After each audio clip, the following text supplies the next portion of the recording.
बोल गुरुदेव भगवान की जय। प्यारे कृष्ण कन्हैया लाल की जय। श्री भक्तमाल हरिवल्लभ भगवान के प्रिय भक्त गजग्राह की कथा।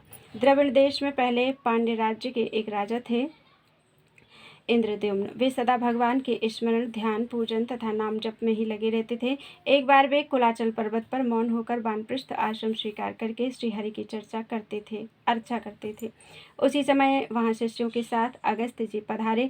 राजा उस समय भगवान के पूजन में लगे थे, अतः न तो कुछ बोले और न उन्होंने उठकर मुनि का सत्कार ही किया। अगस्त्य जी को इससे क्रोध आ गया। उन्होंने शाप देते हुए कहा, यह मूर्ख मत वाले हाथी की भांति बन गया है। ब्राह्मण का यह अपमान करता है, अतः इसे हाथी की योनि प्राप्त हो।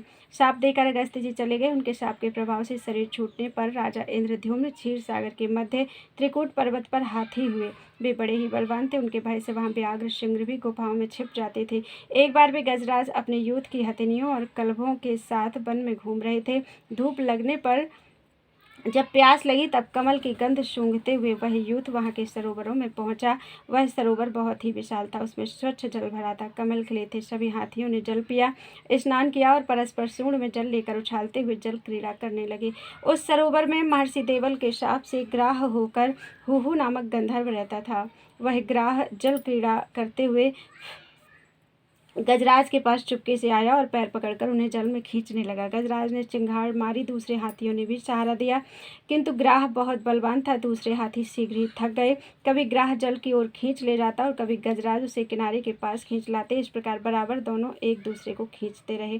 गजराज में हजारों हाथियों के समान बल था, पर वह घटता जाता था। वे थकते जाते थे। ग्राह तो जल का प्राणी था, वह इनसे जल में बलवान पड़ने लगा। जब ग्राह के द्वारा खींचे जाते गजेंद्र बिल्कुल थक गए, उन्हें लगा कि अब डूब जाएंगे। तब उन्होंने भगवान की शरण लेने का निश्चय किया। पूर्व जन्म की आराधना के प्रभाव से उनकी बुद्धि भगवान में लगी। पास से एक कमल पुष्प तोड़कर सूंड में उठाकर वे भगवान की स्तुति करने लगे।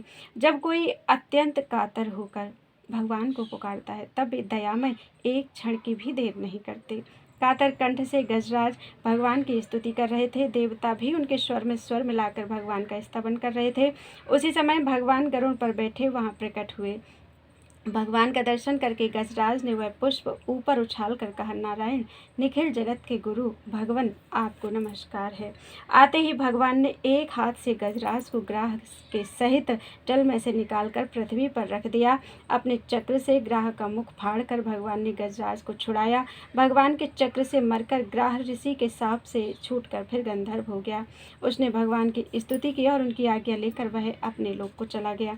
गजराज को भगवान का स्पर्श मिला था। उनके अज्ञान का बंधन तत्काल नष्ट हो गया। उनका हाथी का सुंदर शरीर दिव्य चतुर्भुज रूप में परिणत हो गया। भगवत पार्षदों का रूप पाकर वे भगवान के साथ उनके नित्य धाम में पहुंच गए। बोलो वृंदावन बिहारी लाल की जय। त्वदीयं वस्तु गोविंदम तुभ्यमेव समर्पये।